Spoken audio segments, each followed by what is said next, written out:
قل لو كان البحر مدادا لكلمات ربي لنفد البحر قبل أن تنفد كلمات ربي ولو جئنا بمثله مددا قل إنما أنا بشر مثلكم يوحى إلي أنما إلهكم إله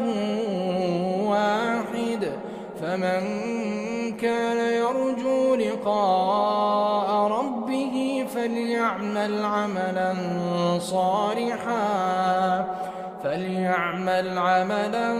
صالحا ولا يشرك بعبادة ربه أحدا.